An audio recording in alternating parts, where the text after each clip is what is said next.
আসসালামু আলাইকুম।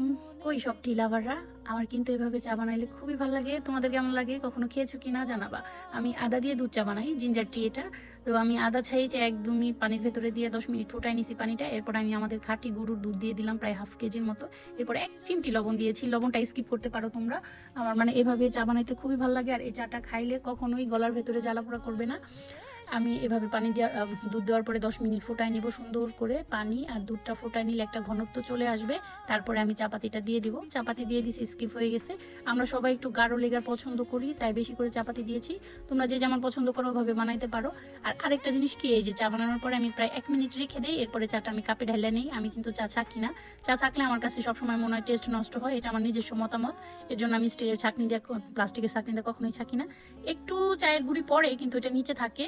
এভাবে চা খাইতে আমার খুব পছন্দ, জানি না তোমাদের কেমন লাগবে।